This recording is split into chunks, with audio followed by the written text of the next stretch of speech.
It's already been done. You can't add to his blood. It was once for all. The Father gave his Son. Forever we are changed by the miracle of grace. Throughout history, the Father's light remains. And praises rise endlessly.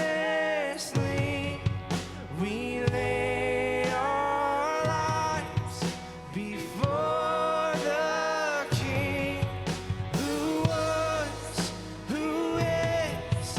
His love will always be the hope for all eternity.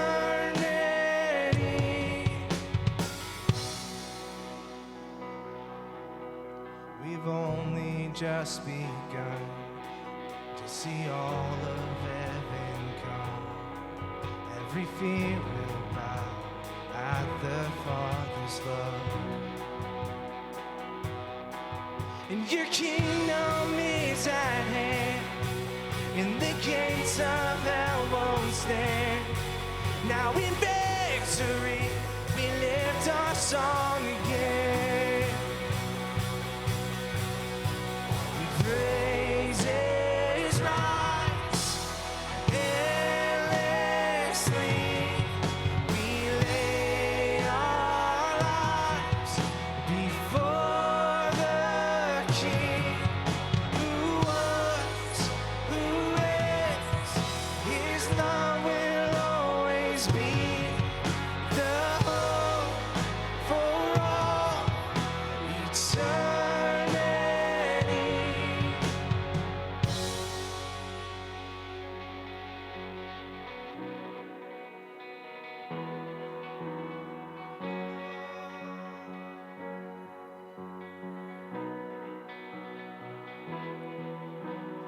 Open up the doors. We are ready. We are ready. We're crying out for more. In your presence, we come alive. So open up the doors. We are ready. We are ready. We're crying out for more. In your presence, we come alive. So open up the doors. We are ready. We are ready. We're crying out for more. In your presence, we come alive. And praises rise endlessly. We lay our lives before the King, who was, who is. His love will always be the hope for all eternity.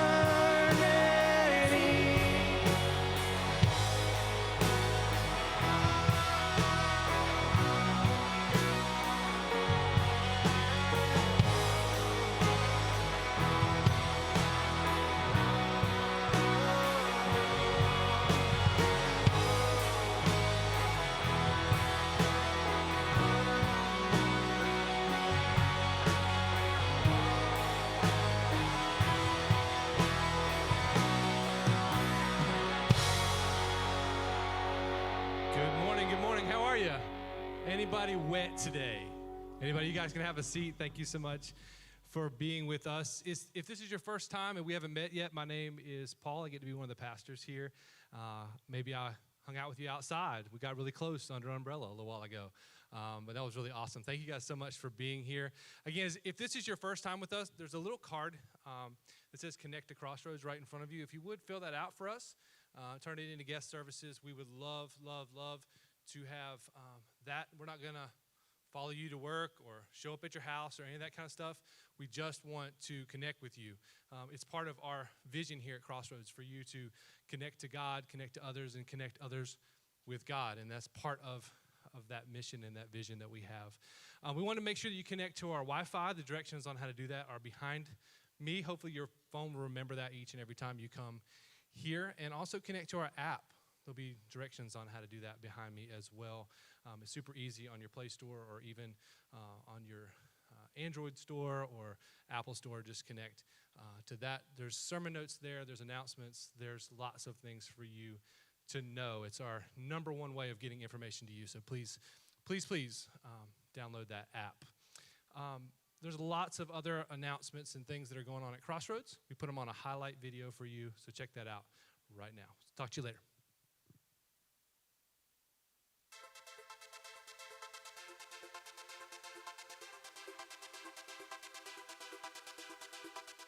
Hey everybody, I'm Chad. Welcome to Crossroads. Thank you for spending part of your weekend with us, especially if this is your first time.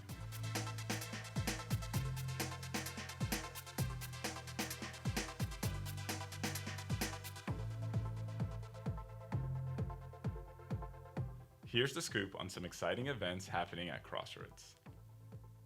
Fall is here, and CSM is kicking it off with a Fiesta Flair. This event is October 20th from 5 to 7 p.m. at Casa de Mezcua. We want all families and students to come out and enjoy dinner, bring a pumpkin to carve, sit around the fire, roast s'mores, and play games. Please let us know if you're coming by signing up on the Crossroads app. Are you new to Crossroads? Come to our Starting Point lunch Sunday, October 20th, immediately following the second service. This is an opportunity for you and your family to join us for a free lunch to get to know more about Crossroads, who we are, and what we believe. If you already attended our Starting Point orientation and are ready to learn more about membership, we invite you to join the team at the same time. Childcare will be provided. To sign up, email office@crossroads.cc. This October, we have a great opportunity for everyone at Crossroads to be for our neighbors. Leading up to the third annual Feed the Need event in Newport News Public Schools on November 26th, we're asking everyone to fill a bag for a family in need. Add an item each day to the bag to complete the list. Pick up your Feed the Need countdown list and let's work together to fill the bags with food. You can also help by donating $25 for a turkey. Please fill out an envelope and mark it turkey or select turkey from the drop-down on the app.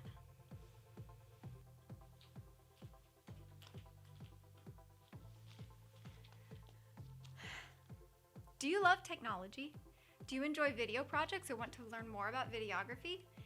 Have you caught my mistakes on past announcement videos, like misspellings and wrong dates? Have you noticed grammatical errors in any of these scripts? Do you want to update the look or design of our current videos? We're looking for 2 to 3 volunteers to serve on the creative team who have a passion for video work or who want to serve at Crossroads while learning more about videography. If you are interested, contact me in person or by email, kim.n.little@gmail.com.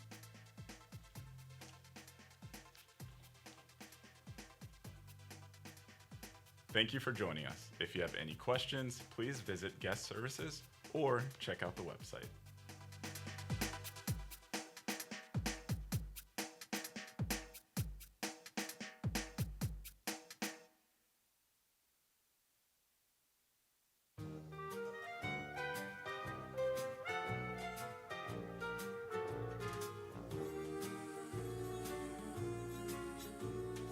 You've got a friend in me. You've got a friend in me. When the road looks rough ahead and you're miles and miles from your nice warm bed, you just remember what your old past said. Boy, you got a friend in me. Yeah, you. Hey, good morning. Anybody recognize that song? Thanks for being here this morning, coming out in the rain. Really appreciate you doing that. This morning we're starting a brand new series called Friending today, and we're really excited about it. I want you to know we prayed for you this morning. We have our prayer team, and we invited anybody in the church to come early on Sunday mornings and pray with us anytime from 7 to 8:30, and we touched every seat in the place. So we touched the seat that you're sitting in, and we prayed that God would use today to draw you closer to him in these moments together. So thanks for being here. Again, we're starting a series called Friending, and I just want to kind of say right out of the gate that I started planning these series last 12 months ago. I knew what I was going to be doing today. And so today we get to a place where I really believe that this series could be, out of all the things that we've talked about over the year, this could be the series that has the most potential for positive impact on your life. Because we're talking about friends, and the honest truth is, and you know this, if we do our friendships right, if we do our friendships right, then you know that there's going to be positive, good impact in your life now and in the future. You know that, right? But if we get our friendships wrong, you also know that it could cause more struggle, more frustration, more destruction than we could even talk about in the next few minutes. Would you agree to that? So we're going to talk about friending, and we want to kind of define what friendship is today, but I want to launch it with this question, okay? So hopefully this isn't too morbid on a rainy, yucky day, but I want to launch the question anyway. And the question is this: if today were your last day on this earth, if today was the last day of your life, how many people would come to your funeral? Okay, sure. Some people would say that, a lot. How many people? So don't think about family, because they are contractually obligated to come to your funeral. So don't think about family. Think about your friends. How many friends do you think would come to your funeral? Now, one of the odd things that I experience as a pastor, you may not even think about this, but I have to ask that question sometimes, or I used to in my early ministry days. I've kind of matured to the point where I don't really ask this question anymore. But I used to ask the question because I would sit in front of a 62-year-old woman whose husband, died of a heart attack or some kind of struggle like that. And I'm sitting in front of her and her two grown children, and she's grieving, she's shocked, she's devastated, she's reminiscing. We're planning the funeral service. And I asked that question, how many people do you expect would be at the funeral? And the reason why I ask is because, can we do this thing at the funeral home? Do we need to come here and do it at the church? Do we need to find somewhere bigger to have this service? And so I asked the question, and 90% of the time, this is what happens. They say to me, oh my gosh, he had so many friends. He had so many friends. His golf buddies will be there for sure. For sure they're going to be there. He works at a huge company. They're all going to show up. The neighbors are going to show up. He coached in the county for years and years and years. So all the kids that he coached and all the families that he engaged with, they're going to show up. It's going to be crowded. So I would say probably 500 to maybe 1,000 people. And I'm like, wow, that's a lot of people. That's a lot of people. And then you get to the funeral day. You've arranged for a place that can hold 500 to 1,000 people, and you get to the funeral day, and there's 130 people in the room, and 50 of them are family. And then the family, after the graveside service, they come to you. They come to me as the pastor. They make a beeline to me, and they're experiencing this secondary grieving that happens, and they look at me as the pastor, and they say, Aaron, in God's name, where are all the friends? Where were all his friends? And so now, as I've kind of matured in this, I don't ask the question anymore. I actually go into protection mode. I start saying, look, people don't take off work like they used to. In today's climate, people don't take off work. It's expensive for people to travel in to get the hotel and the gas and all that stuff. You see what I'm trying to do here? I'm trying to protect them because I don't want them to go through that letdown as a family when they realize that 500 to 1,000 people didn't show up. The same thing happens at weddings. You go to a wedding, even with RSVPs, it's we had 100 people RSVP. Okay. And then you get there and there's 35 people. And I'm like, you guys paid for food for 100 people. This is sad. People need to fulfill their commitment and come. They just told you they'd be here. But anyway, you realize how many friends maybe you really have. So we're going to talk about friendship and define friendship, because I think the art of friendship has changed a lot. Would you agree? I think it's almost lost now. I think it's lost in a lot of different ways because I think social media has affected it. You know, we have virtual friends. It's like I have 1,500 friends, and they're all somewhere out there in social media, but are they really friends? You know, I think our culture is as busy as we are now. I think that friends get squeezed out because we're busy, we're running around, we've got to be here and there and take the kids over here, and we're doing all these different things. It's just busy. I think we live, especially in this area, in a very transient culture, and so sometimes it's hard to make friends because you know that this friend that I'm making is gonna, you know, in 2 years from now, they might move away or we might move away, and it's hard to make that investment, or maybe even scary to make the investment in somebody that you know might be leaving soon. And then again, I think just selfishness of our culture is just, I think we've gotten to the place in our culture where if we don't agree with each other, we can't be friends. You know, it's like if I don't agree with you and you don't agree with me, then we just completely write the person off. We can't be friends anymore. And I think that's just where we are as a culture. And I think the art of friendship is almost lost, and it's sad. It's really sad. And so today I want to share with you the importance of friendship, and I want to define what friendship really is based off of the book of Proverbs. Do you like the book of Proverbs? Anyone like the book of Proverbs? There's a lot of wisdom in it. There's a lot of nuggets of wisdom. In fact, if you're ever looking for something to read and you're like, I need some kind of Bible reading plan, start with Proverbs. It's a good place to start.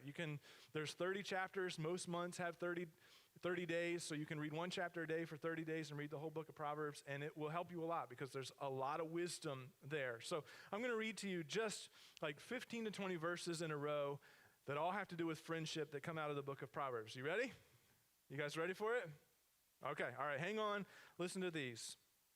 It says in Proverbs 17:17, a friend is someone who you may or may not know well, who accepts your friend request on social media. Friendship is measured by comments and likes on your posts so that you feel good about yourself. Proverbs 17:17. If you notice the translation there, it's the Aaron West version, which really isn't a verse. So let's see what it really says. Proverbs 17:17 says, a friend loves at all times, and a brother is born for a time of adversity. Proverbs 18:24 says, one who has unreliable friends soon comes to ruin, but there is a friend who sticks closer than a brother. Proverbs 25:17 says, seldom set foot in your neighbor's house. Too much of you and they will hate you. That's a good one, isn't it? A lot of wisdom in that. Proverbs 25:20, like one who takes away a garment on a cold day, or like vinegar poured on a wound, is one who sings songs to a heavy heart. Proverbs 26:18 and 19 says, like a maniac shooting flaming arrows of death is one who deceives their neighbor and says, I was only joking. Proverbs 27, we're going to talk about all these, hang on. Proverbs 27:5 and 6 says, better is open rebuke than hidden love. Wounds from a friend can be trusted, but an enemy multiplies kisses. Proverbs 27:9 says, perfume and incense bring joy to the heart, and the pleasantness of a friend springs from their heartful advice. Proverbs 27:17 says, as iron sharpens iron, so one person sharpens another. Proverbs 28:23 says, whoever rebukes a person will in the end gain favor rather than the one who has a flattering tongue. Let me read that again because I stumbled through that one, sorry. Whoever rebukes a person will in the end gain favor rather than one who has a flattering tongue. Proverbs 29:5, those who flatter their neighbors are spreading nets for their feet. Proverbs 13:20, walk with the wise and become wise, for a companion of fools suffers harm. And then Proverbs 12:26 says, the righteous choose their friends carefully, but the way of the wicked leads them astray. There's a lot in those verses, isn't it? A lot of fun verses. Let's look at them a little deeper. Let me give you some truth. Write this down in your app or on your worship guide this morning. Here's just a few truths that we can pull from this. Number one, true friends know and are known. True friends know and are known. In other words, a true friend is somebody that you can sit in front of and you can remove the mask that you have. You can take it off and you can say, here I am, the good, the bad, the ugly, all of it, here I am. And then that friend takes their mask off and says, and here I am too. A real friend knows, they know what's going on in your life, and they're known. You know them. The second truth here is this one, and this may sound like your dad telling you what to listen to on the radio. So I hope it doesn't come across that way. But it says this: show me your friends and I'll show you your future. Show me your friends and I'll show you your future. Let me show you who my friends are and it will show you my future. And you say, no, I am who I am. Baloney. Baloney. It's your family that has shaped you to where you are today, or maybe in your earlier years, and it's your friends that shape you now and into the future. So your family shapes you early, your friends shape you now and into the future. Proverbs 13:20 says, walk with the wise and become wise, for a companion of fools suffers harm. In other words, if you walk with people, if you hang around with people who are farther along than you spiritually, who are farther along than you relationally, they do better in relationships than you, they do better with their money than you. If you hang around with people like that, you're going to rise to their level. That's what this says. But if you're hanging around with people that don't love God, that are far from God, that were stoned last night,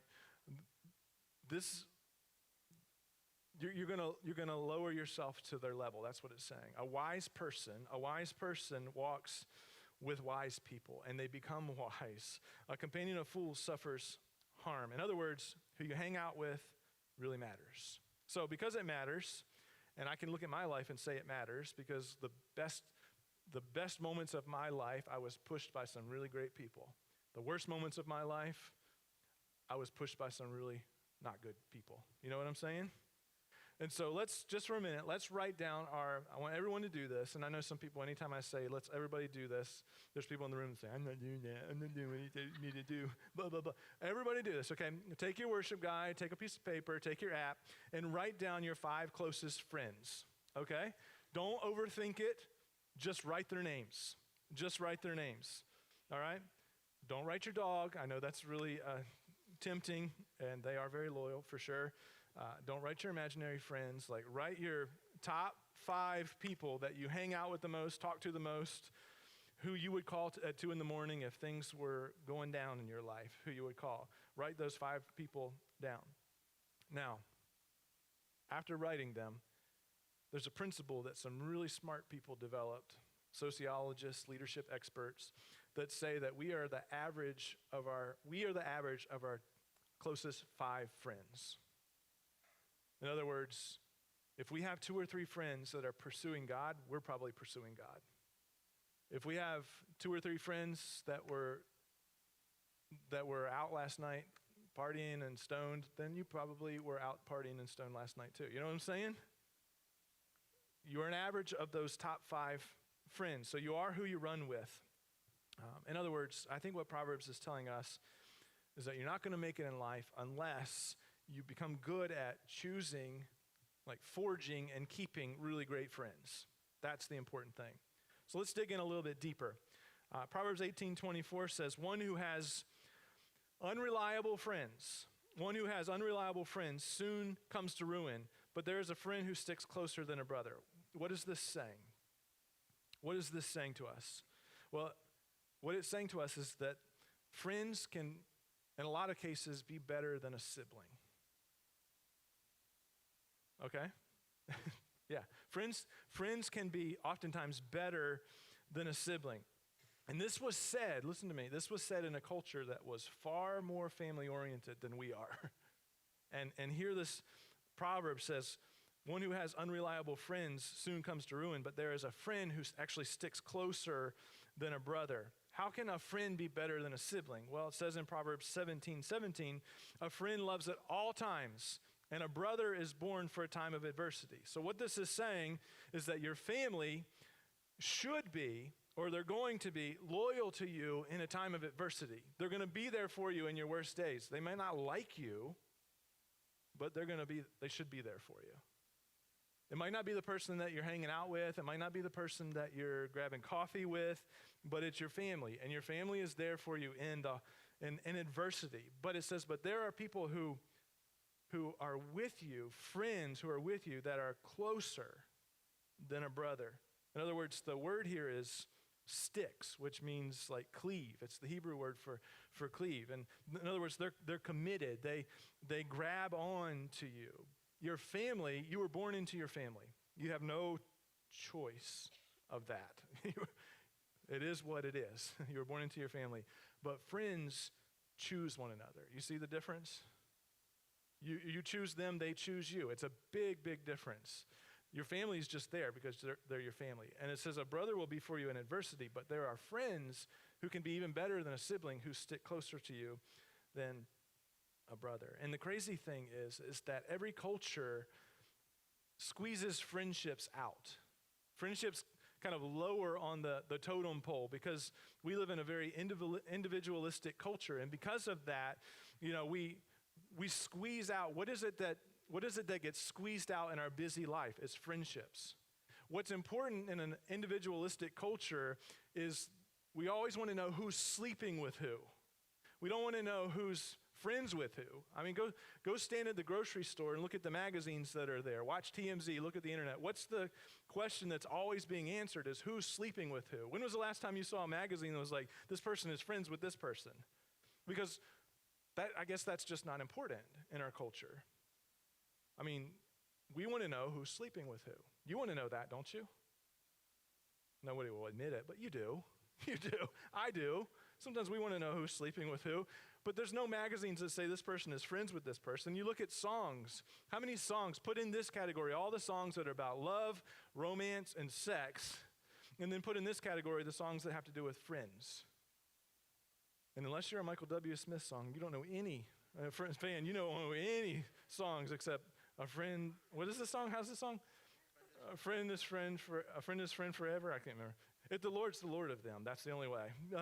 So that's the only song. If you've been around for a while, that's a classic song because it's gone through all the years because it's a friend song and it's like the only friend song. Everything else is about love and romance and sex, and that's just the way our culture is. And so in our culture, it's not important to us sometimes to know who's friends with who and who's my friend and who's their friend. It's not as important because it always gets squeezed out. We will always have work relationships. We will always have family relationships. We will always have the romantic relationships. But what gets squeezed out in our busy culture? What is it? Friends. It's the friendships that get squeezed out. But Proverbs 27:9 says, perfume and incense bring joy to the heart, and the pleasantness of a friend springs from the heartfelt advice. The pleasantness is the real friendship is what this is saying. Real friendships are like sweet food. It's like sweet food. And again, we read these things and we have to put ourselves in the culture of the day to say, you know what? Like, we don't really have an appreciation for sweet food because everything we eat is sweet. Right? I mean, everything has sugar in it. But in this day, like when you would eat something, I mean, imagine if you've ever been on a sugar fast or if you've ever been somewhere where you didn't eat sugar for a while. And did you ever eat like a date or something and you taste the sweetness of it? It's like, oh. Take a date. My son and I learned this. Take a date, one of the big ones. Cut it open, take the seed out of it, and put some peanut butter in it, and then close it up and eat it. It's better than a candy bar, I'm telling you. It's better than a candy bar. It's like this sweetness. So in a day when they didn't eat all the sugar that we eat, they're saying that the pleasantness of a friend springs from their heartfelt advice. Friendships are sweet. So I think I've hit that pretty hard. So let's now answer the question, what makes a great friend, okay? What makes a great friend? I asked you guys this week on social media, what makes a great friend? Asked you in a push notification on the app last night, and the number one answer, what do you think it was? A friend is there for you in the good times and the bad times. That was the number one answer. Now let's see if that fits in anywhere. So there's 4 things I want to give you out of the Proverbs that describe or define a good friend. Number 1 is constancy. Constancy.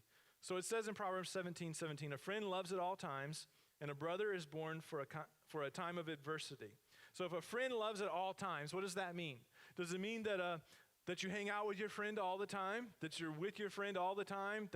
That's what it means? Well, not really, because what about the verse that says, Proverbs 25:7, that says, seldom set foot in your neighbor's house. Too much of you, and what? they'll hate you. So what does it mean to say that a friend loves at all times? Well, a friend loves at all times means at all kinds of times. A friend loves in the good times. A friend loves in the bad times. A friend loves in the ordinary times. A friend loves in the routine times. A friend loves. In other words, there's something about availability and being constant. Proverbs 18:24 says, one who has unreliable friends soon comes to ruin, but there's a friend who sticks closer than a brother. A friend, a real friend, will not let you go to ruin. And this might hurt some feelings, but most of the people that we know them because they're useful to us in some way. And most of the people that know you is because you're useful to them in some way. But a real friend, that's not the case. A real friend, you're not a means to an end for them. They care about you and they love you and they're going to be there for you in the good times and the bad times and all the times. So when your life is collapsing, when the chips are down, the real friend will be there for you in that moment. I guess the best way to put it is that a fair weather friend is not a real friend, right? Number 2, there's carefulness. There's carefulness. So in Proverbs 25:20, it says, like one who takes away a garment on a cold day, or like vinegar poured on a wound, is the one who sings songs to a heavy heart. So what does it mean to sing songs to a heavy heart? Well, whatever it is, it stinks. Can we just agree to that? It stinks so bad that it's like somebody who takes away your garment on a cold day. If you've ever been out on a cold day and you didn't have a coat and it's freezing cold and you sit there and you shiver and your whole body starts to hurt and you're shivering, that's miserable. Now imagine if you had a coat on and somebody took it from you. That's even more miserable. I've never poured vinegar on a wound before. Any of you? I've poured peroxide on a wound before. It stinks, right? It stings and it stinks, both. So it's saying that somebody who takes a garment away from you on a cold day, or somebody that pours vinegar on a wound, it's like somebody who sings song to a heavy heart. So what does it mean to sing songs to a heavy heart? Well, it means that somebody is singing songs of joy when you're down. So there's this emotional connection, right, between friends, that if I'm struggling, you're struggling.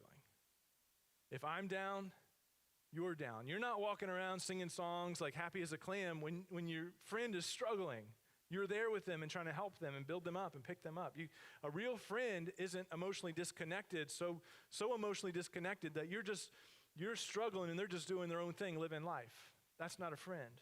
That's not a real friend. So for all of you who came in this morning and said something negative to me about the New York Yankees losing last night, you are not my friend. Okay, we'll just clear it up right there.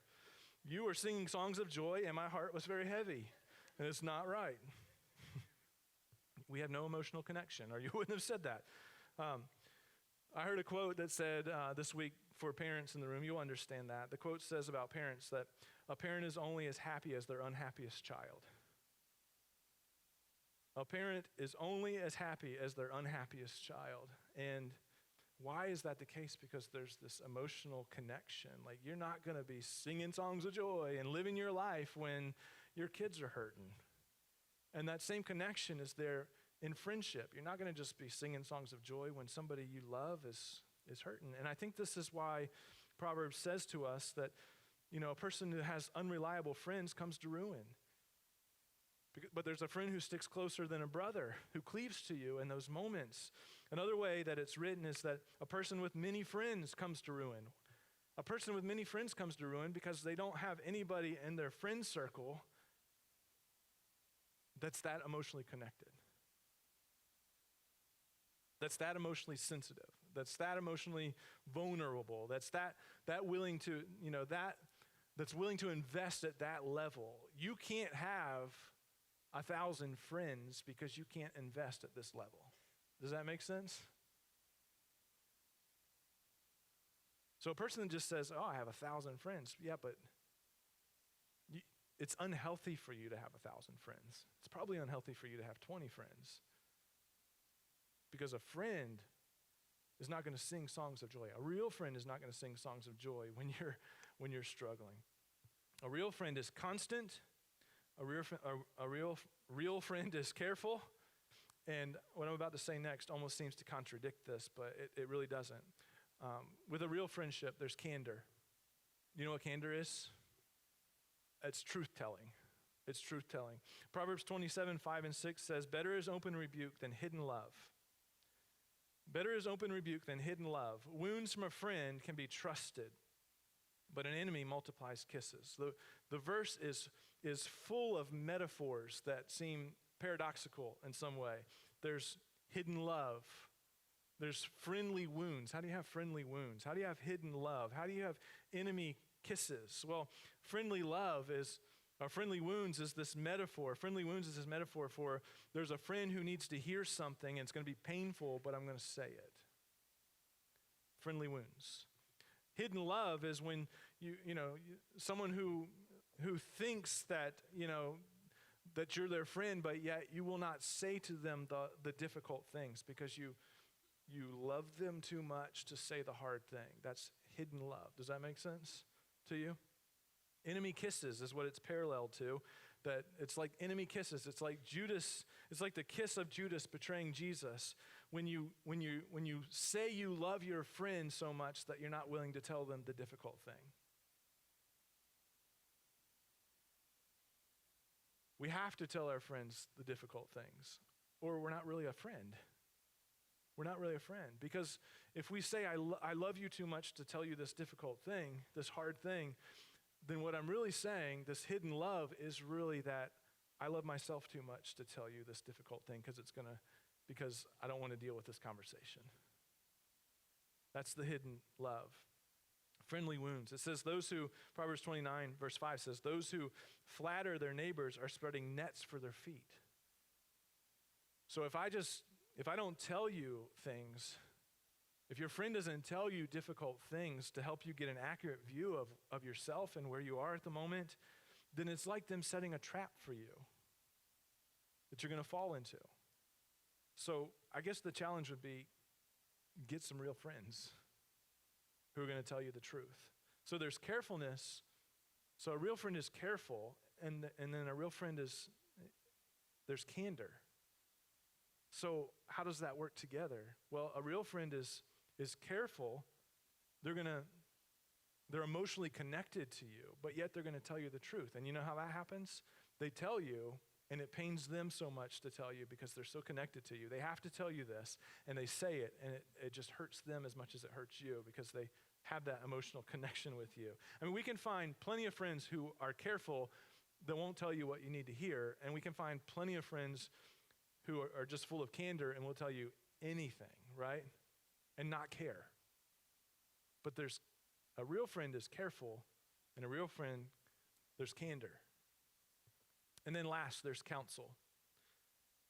So only a close friend can do what I'm about to tell you, okay?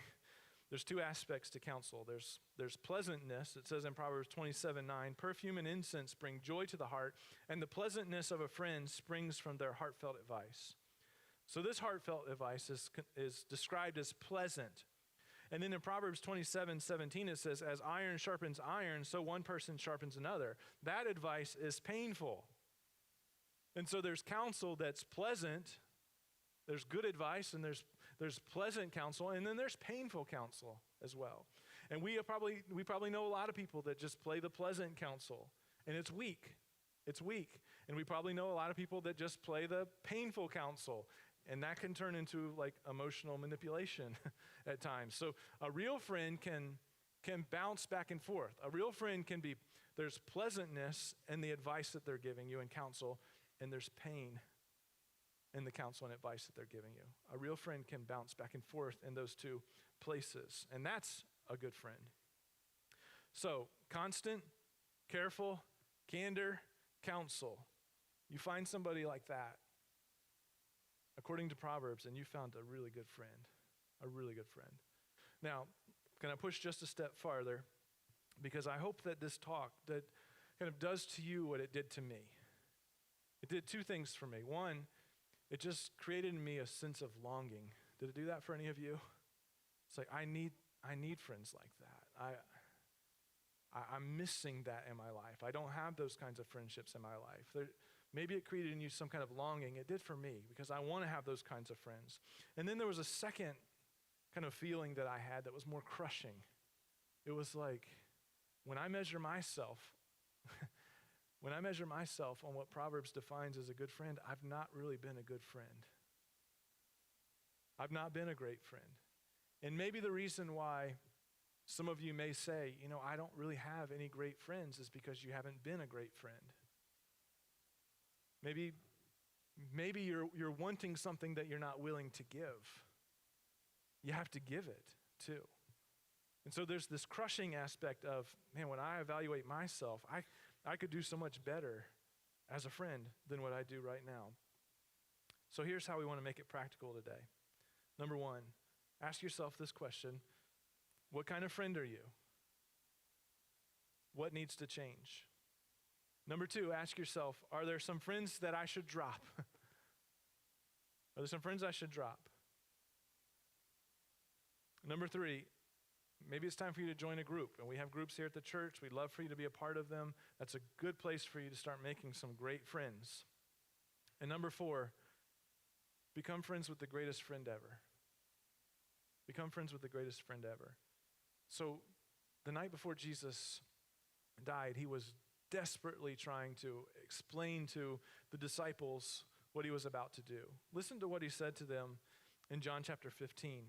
It says, "As the Father has loved me, so have I loved you. Now remain in my love. If you keep my commands, you will remain in my love, just as I have kept my Father's commands and remain in his love. I have told you this, so that my joy may be in you, and that your joy may be complete." Doesn't that sound good? Anybody need some joy in the room? Anybody? "My command is this," he says, "love each other as I have loved you. Greater love has no one than this, to lay down one's life for one's," what does it say? "Friends."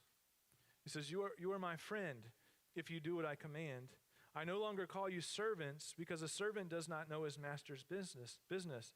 Instead, I've called you friends. For everything that I have learned from my Father, I have made known to you. You did not choose me, but I chose you. That's a real friend. That's the uniqueness of friendship, is that friends choose one another, and Jesus has chosen us to be his friend and appointed you so that you might go and bear fruit that will last. And so that whatever you ask in my name, the Father will give you. This is my command: love each other. And suddenly when we read this, we realize that the whole history of the world is understood through friendships.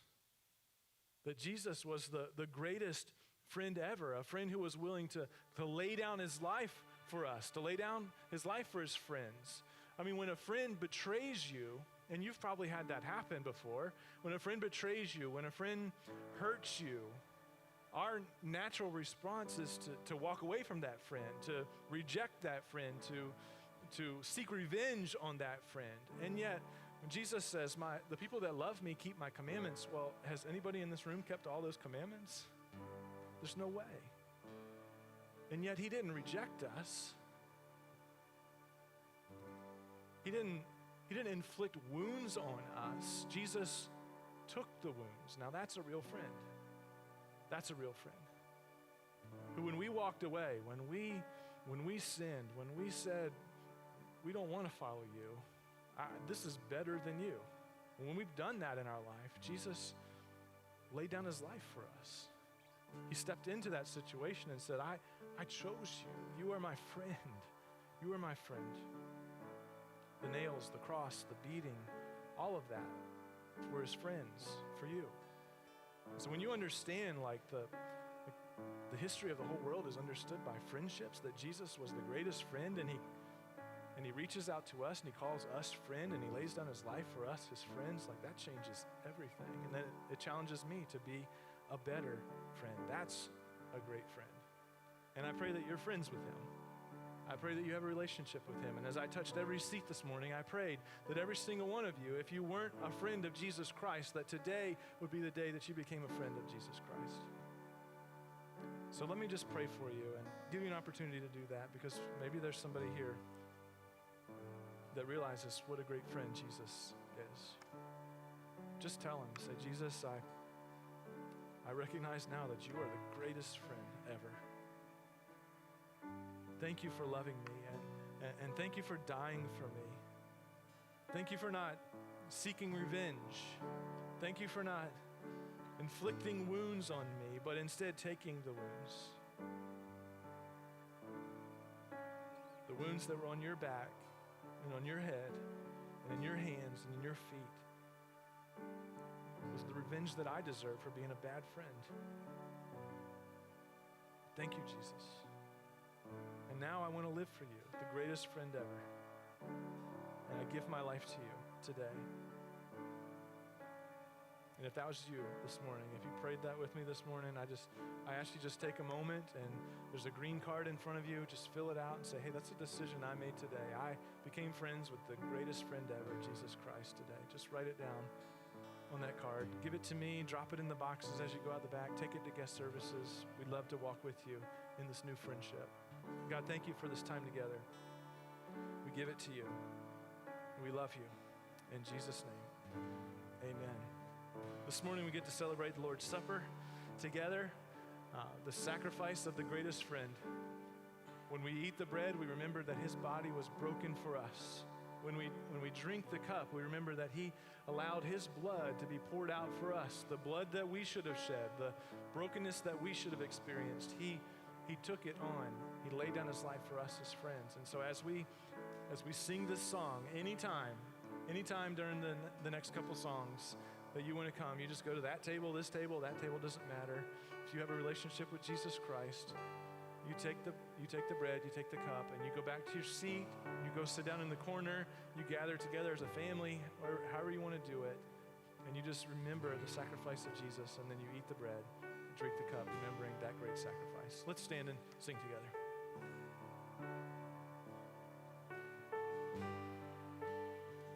How great the chasm that lay between us, how high the mountain I could not climb. In desperation, I turned to heaven and spoke your name into the night.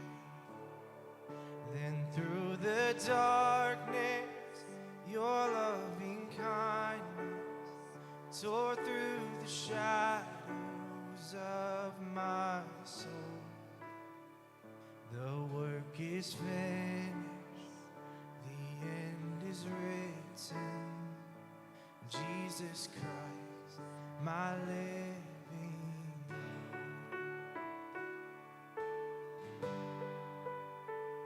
Who could imagine so great a mercy? What heart could fathom such boundless grace?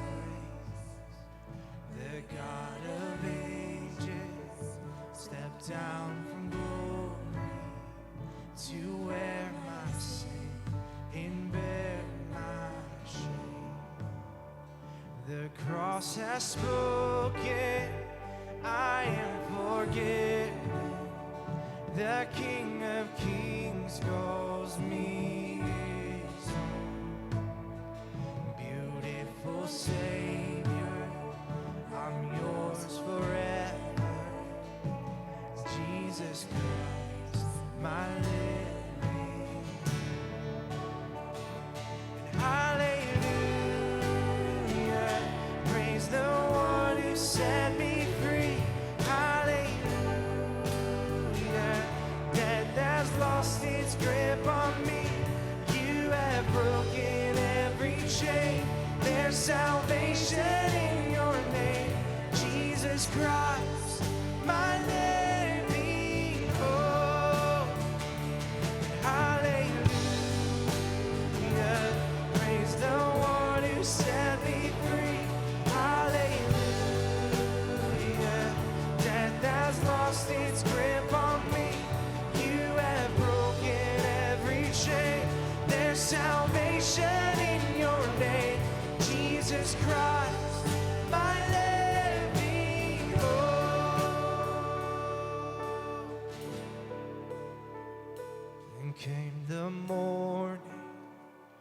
that sealed the promise.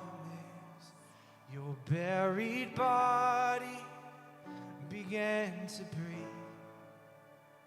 Out of the silence, the roaring lion declared the grave has no claim on me. Then came the morning that sealed the promise. Your buried body began to breathe. Out of the silence, the roaring lion declared the grave has no claim on me. And Jesus, yours is the victory.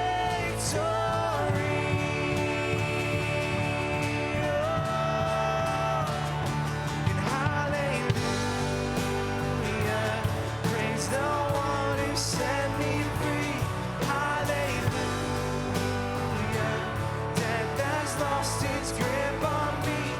You have broken every chain. There's salvation in your name, Jesus Christ, my living hope. And hallelujah, praise the one who set me free. Hallelujah, death has lost its grip on me. You have broken every chain. There's salvation in your name, Jesus Christ, my living hope. Oh, Jesus Christ, my living hope. Oh, God, you are my living hope.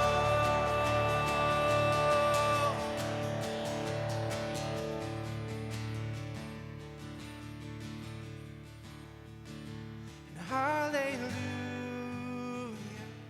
praise the one who set me free. Hallelujah, death has lost its grip on me. You have broken every chain. There's salvation in your name, Jesus Christ, my living hope. And hallelujah, praise the one who set me free. Hallelujah, death has lost its grip on me. You have broken every chain. There's salvation in your name, Jesus Christ, my living hope.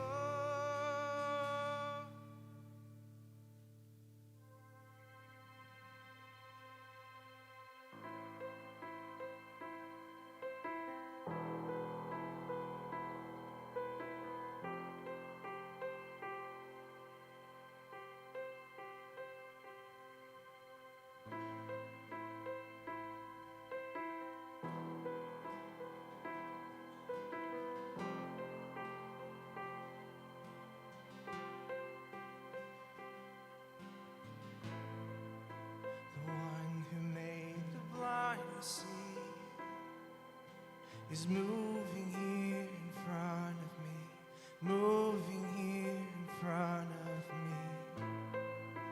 The one who made the deaf to hear is silencing my every fear, silencing my every fear. I believe in you. I believe in you. You're the God of miracles. I believe in you. I believe in you. You're the God of miracles.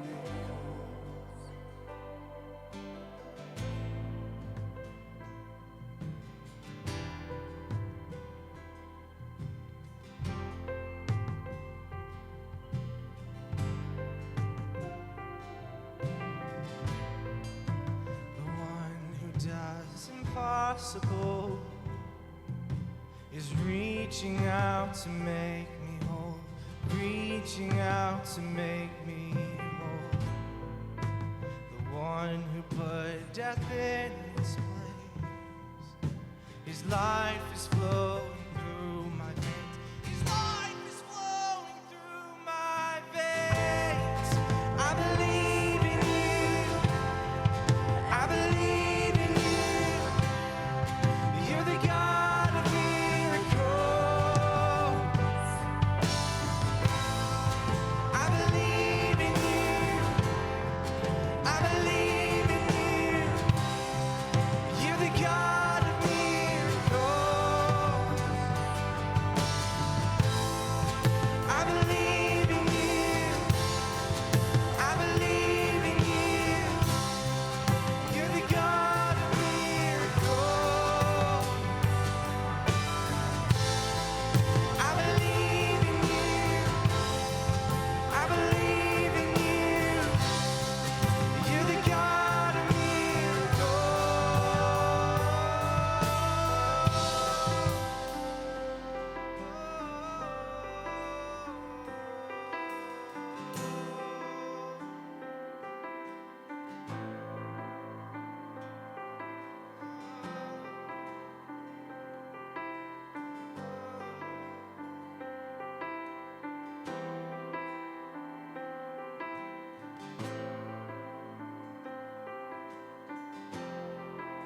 the God who was and is to come. The power of the risen one. The God who brings the dead to life. You're the God of miracles. The God of miracles. The God who was and is to come. The power of the risen one. The God who brings the dead to life. You're the God of miracles. The God of miracles. I believe in you. I believe in you. You're the God of miracles. I believe in you. I believe in you. You're the God of miracles. I believe in you. I believe in you. You're the God of miracles. I believe in you. I believe in you. You're the God of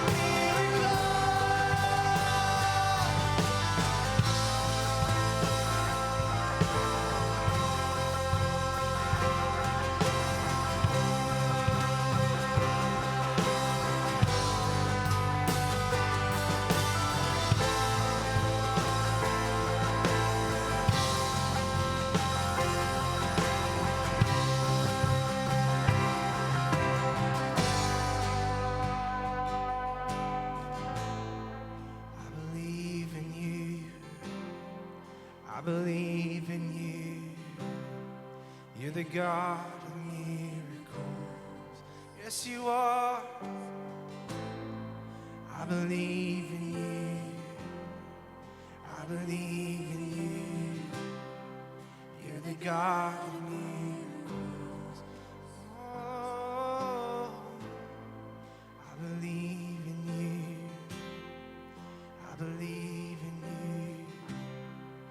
You're the God of miracles. I believe in you. I believe in you. You're the God of miracles.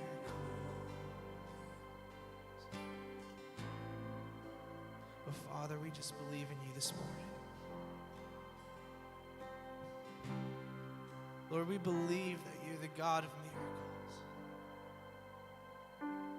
Father, we believe that you still carry those out today.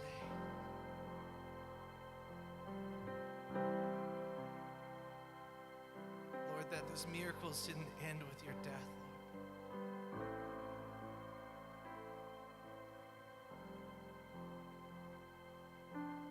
Father, we just lean on you today, God. We depend on you. You are the God of miracles.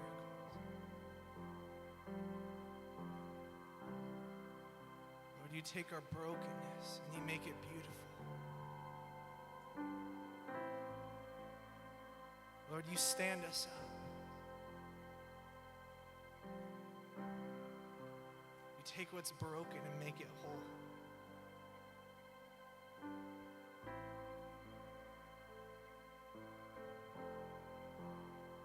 So, Father, just increase our faith this morning as we make that declaration that we believe in you.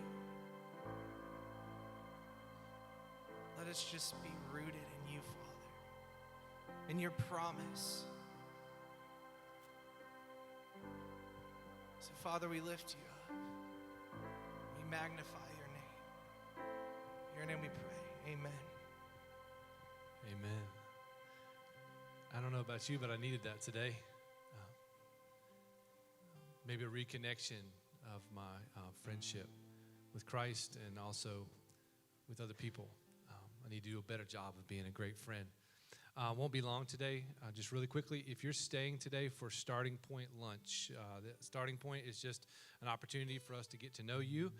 If you want to maybe take your relationship with our church to the next level, come right up here, off to my right, and we'll get you started. We'll give you information about what to do with your kids and about lunch and other insider information. So just meet right up here as soon as we're dismissed. One announcement, including that, is that if you're not here for Starting Point, we're just going to ask you to exit out this side of the building over here on this side so that we're not running into them setting up for Starting Point, okay? If you need to get your kids, you can go straight out this side, go down that hallway, and your kids will be ready for you down there.